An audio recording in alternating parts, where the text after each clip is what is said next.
bullshit. I didn't get Nipsey Hussle. Are you serious? Are you? The night hip-hop learned to whisper. Streetlights flicker. Sirens echo in the distance. A crowd gathers, phones raised, trying to understand how another voice was just silenced. Because these weren't just artists. They were storytellers, prophets of their streets, voices that turned pain into poetry and struggle into rhythm. And yet one by one, their stories ended in ways that still don't add up. Official reports were written. Headlines moved on, but timelines cracked, witnesses changed their stories, evidence disappeared, and questions were buried beneath explanations that felt too clean. Some deaths were called robberies, some were ruled overdoses, some were labeled just another act of violence. But when you look closer, really closer, you start to notice the same patterns repeating. Sudden changes, insecurity, warnings that came too late, investigations that stalled without explanation,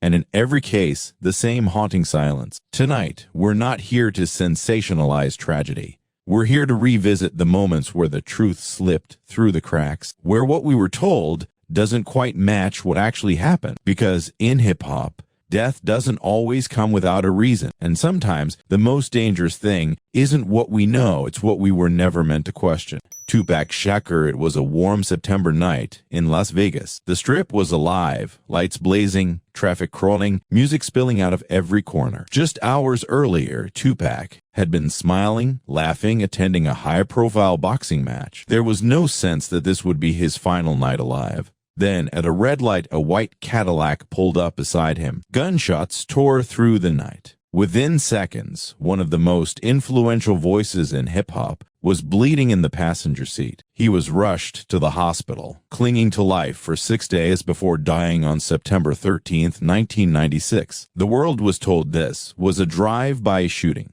gang-related, fueled by East Coast-West Coast tensions. But that explanation never truly settled. Despite the shooting happening on one of the busiest streets in America, no arrests were made. Witnesses gave conflicting accounts.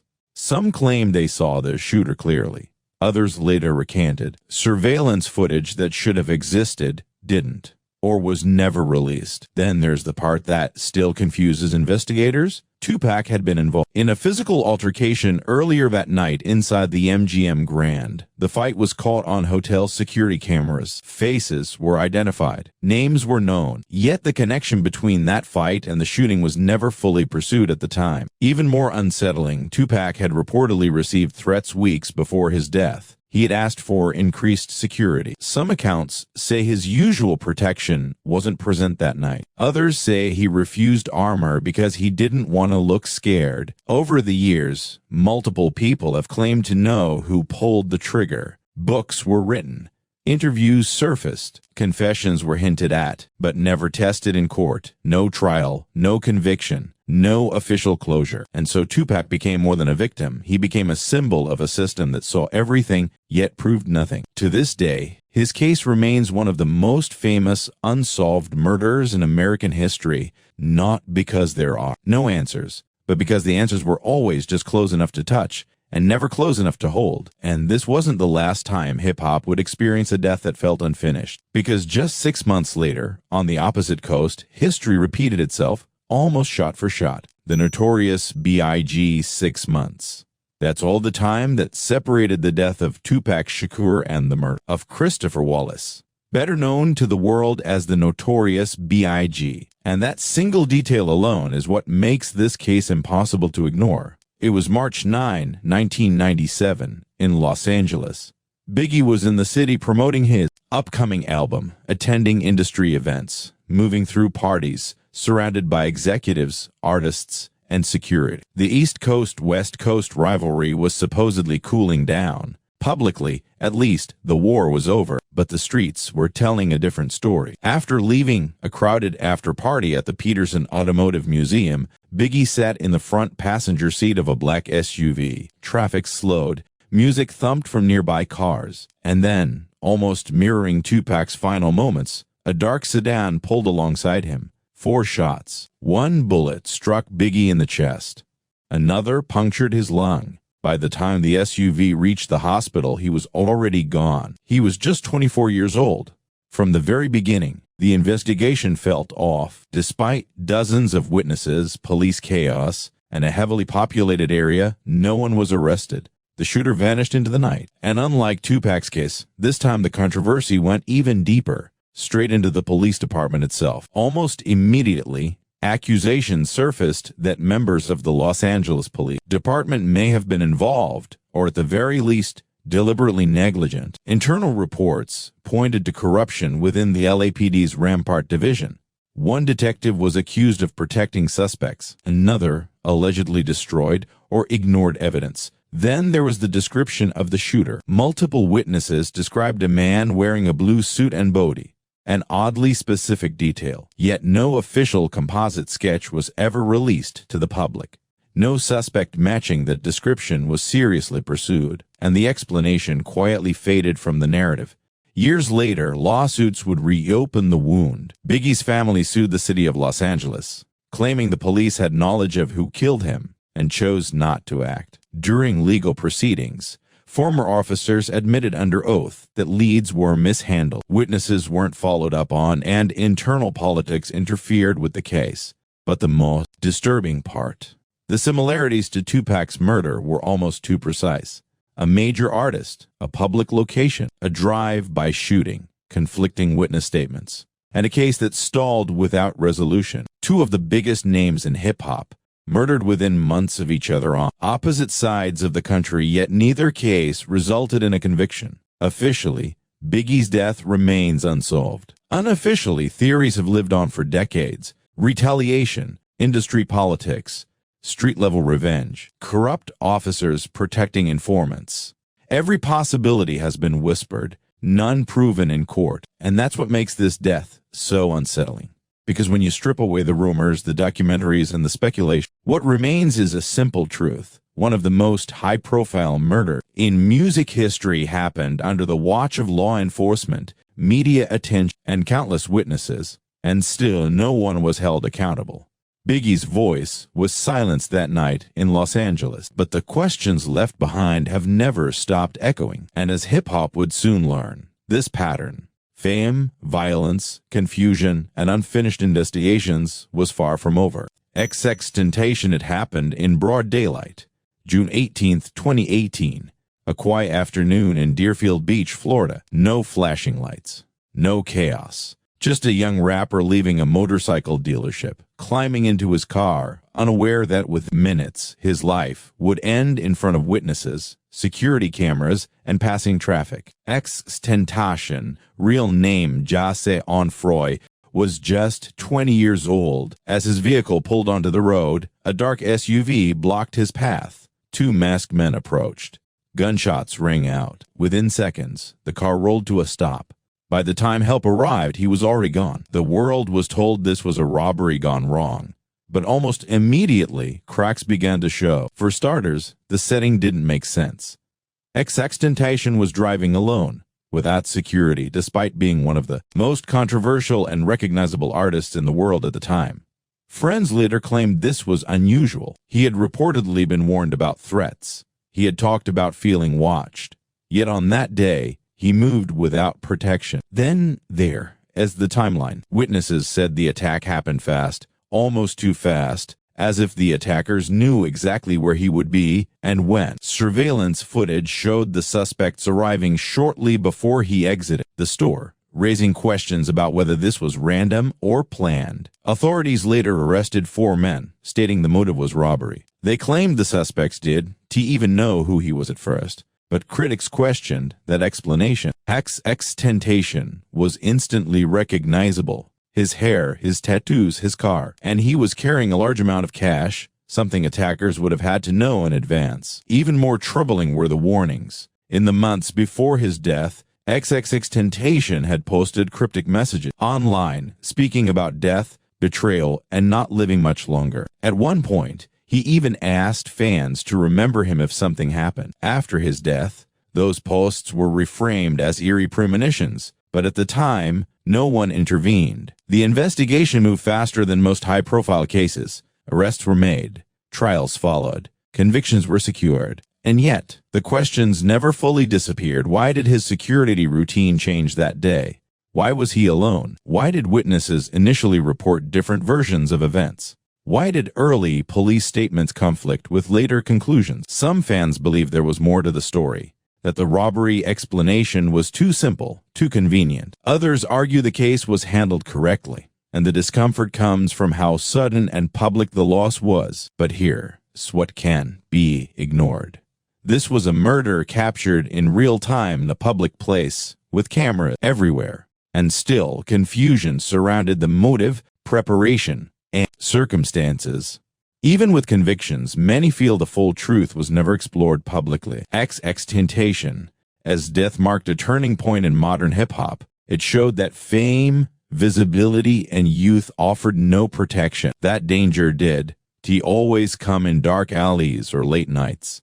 Sometimes it arrived under the sun, in plain sight. And as fans mourned, one thing became clear even when the system said, a case is closed. Unanswered questions can keep it very much alive, because the next name on this list would prove that daylight, security, and luxury offer no guarantees either. Pop Smoke Hollywood Hills, a luxury rental, a rising star at the very peak of his momentum. On February 19, 2020, Pop Smoke, real name Bashar Jackson, was staying in a high-end Airbnb in Los Angeles. Just weeks earlier, his breakout sound had taken over global charts. Labels were competing. His future felt unstoppable. By morning, he was dead. The official story was simple: a home invasion robbery gone wrong. But almost nothing about this case feels simple. According to police, multiple suspects entered the house in the early hours of the morning. Pop Smoke was in the shower when he was confronted. Gunshots were fired. He was rushed to the hospital and pronounced dead shortly after. The explanation quickly focused on one detail: Pop Smoke had reportedly posted a photo online that revealed the address of the rental. The narrative became cautionary: fame, social media, and carelessness. Yet when you slow the story down, the timeline starts to fracture. The attackers arrived with precision, not minutes after the post, but hours later. That raises a crucial question: how did a group of people identify the location, organize weapons, and coordinate an armed invasion in such a short window, especially in an upscale, gated neighborhood with limited access points? Then there is the issue of the house itself. This one's a random street-level property. It was a multi-million-dollar home with a complex layout. Reports suggest the intruders knew exactly where to go inside, which room to enter, which direction to move. That level of familiarity doesn't easily align with a spontaneous robbery. Security details only deepen the mystery. Early reports suggested Pop Smoke had private security. Later statements contradicted this. Some accounts said guards were present, but outside. Others claimed there was no active protection at all. Even the number of suspects changed over time. First 4, then 5, then more. Eventually, authorities arrested several teenagers, some as young as 15. The motive, once again, was labeled robbery. But critics asked, robbery for what? Cash and jewelry were reportedly taken, yet the level of force used felt extreme. Multiple shots, no hesitation, no signs of panic, and no attempt to flee immediately after the first gunshot. Then there's the silence. Unlike many high-profile cases, official updates slowed quickly. Details were sealed because of the suspects' ages. Court proceedings were kept quiet. Public explanations stopped. For fans, this created a vacuum, and speculation rushed in. Was the address leak really the trigger? Was this targeted from the start? Did someone inside the circle share information? Why were early details revised so often? Pop Smoke's death felt like a warning disguised as a tragedy, a reminder that success can move faster than protection, that visibility can outpace safety, and that even when arrests are made, closure doesn't always follow. What makes this case especially unsettling isn't just how young Pop Smoke was, it's how quickly the narrative settled on a convenient explanation, while uncomfortable questions were left untouched. Because when a global star is killed inside a luxury home in one of the most surveilled cities in the world, wrong place, wrong time feels like an answer meant to end conversation, not start one. And as hip-hop mourned another rising voice silenced too soon, One thing became painfully clear: the era of social media fame had introduced a new kind of danger, and the next death on this list would prove that not all mysteries involve gunshots. Some unfold quietly behind closed doors in places meant to be safe. Juice WRLD. It didn't happen on a dark street or behind locked doors. It happened in an airport, surrounded by authorities, cameras, and witnesses. On December 8, 2019, Juice WRLD landed at Chicago's Midway Airport on a private jet. Federal agents were already waiting. Acting on a tip, they planned to search the plane for drugs and weapons. What happened next remains deeply unsettling. According to official reports, Juice WRLD became visibly nervous as law enforcement approached. Shortly after, he suffered a seizure and collapsed. He was rushed to the hospital and pronounced dead hours later. The cause was ruled an accidental overdose caused by oxycodone and codeine toxicity. Case closed, at least on paper, but questions surfaced immediately. Why was Juice WRLD panicking before officers even boarded the plane? Why did witnesses give conflicting timelines about when he began seizing? And why did some early reports mention substances that later disappeared from official statements? Friends later claimed Juice WRLD may have swallowed pills out of fear, not addiction, attempting to protect others on the plane. If true, that raises a chilling possibility that his death wasn't caused by recklessness, but by pressure and panic in a moment he didn't expect to be fatal. Then there's the jet itself. Authorities allegedly found large quantities of drugs and firearms on board. Yet Juice WRLD was never charged. No warrant had been executed against him personally. And still, he was the one who died. Fans also pointed to his music. Juice WRLD had openly rapped about drug use, mental health, and mortality. After his death, those lyrics were reframed as warnings, but critics argue they were cries for help that went unaddressed by the industry that profited from them. What makes this case disturbing is just how sudden it was. It is how many people were present when it happened and how little clarity emerged afterward. No body cam footage released, no detailed public reconstruction, just a ruling and silence. Juice WRLD died at 1 and even today, many believe the full truth of his final moments never left that airport terminal. Lil Peep. If Juice WRLD's death was chaotic and public, Lil Peep's was quiet, almost eerily so. On November 15, 2007, Lil Peep was found unresponsive on his tour bus in Arizona. Hours earlier, he had posted videos laughing, joking, appearing relaxed. By nightfall, he was gone. The official cause, accidental overdose. But once again, the details did sit right. Lil Peep was surrounded by his team. He was alone. He was hidden away. And yet, no one noticed the danger until it was too late. Reports later revealed he had taken what he believed were prescription pills that were allegedly laced with fentanyl. That revelation shifted the entire narrative. Who supplied the drugs? Why was the substance tested? And why did it take years for accountability to surface? Lil Peep's mother would later file lawsuits, accusing people close to him of negligence, even exploitation. She claimed warning signs were ignored, that his mental health struggles were treated as part of his image, and that profit came before protection. Then, the timeline. Witnesses disagreed on when Lil Peep was last seen alive. Some said he was sleeping. Others said he was responsive shortly before being found. The delay in calling emergency services raised uncomfortable questions. Minutes can mean the difference between life and death in overdose cases. What haunts fans most is how preventable it all feels. Lil Peep had talked openly about his struggles. He wasn't hiding. He was pretending to be okay. And yet, in an environment filled with people, resources, and money, no one intervened in time. His death forced a reckoning in hip-hop. It exposed how normalized drug use had become behind the scenes, how touring culture blurred responsibility, and how artists were often left to self-destruct while the machine kept moving. Lil Peep was 101 years old, and like so many names on this list, his story did end with answers. It ended with a question that still lingers when everyone is watching. How can someone still be so alone? Takeoff. It was supposed to be a private night, no stage, no performance, no spotlight. On November 1, 2020, Takeoff, 1/3 of the Migos, was inside a Houston bowling alley after a small gathering. The setting felt controlled. Familiar faces, security present, cameras everywhere, and yet within seconds everything collapsed. A dispute broke out. Voices rose, tension escalated, then gunfire. Takeoff was struck and killed almost instantly. The shock ones, just the loss, it was the confusion that followed. Multiple people were armed. Multiple shooters were present. Surveillance cameras reportedly captured the chaos.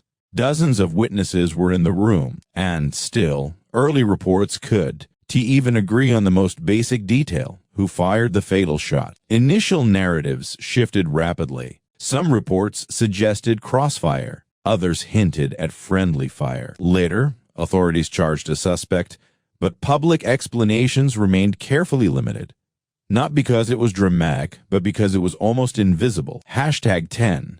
Nipsey Hussle wasn't just a rapper. He was a businessman, a community builder, a symbol of long-term thinking in a culture obsessed with quick wins. On March 31, 2019, he was shot in Los Angeles. The suspect was arrested quickly. The motive, authorities said, was personal, an argument that escalated. Case solved. Except, many believed the explanation was far too small for the life that was lost. Nipsey was actively working with law enforcement to reduce gang violence. He was planning meetings with community leaders and police officials. According to people close to him, he had received threats before. Yet on that day, security routines reportedly changed. Witnesses later claimed Nipsey usually moved with more protection.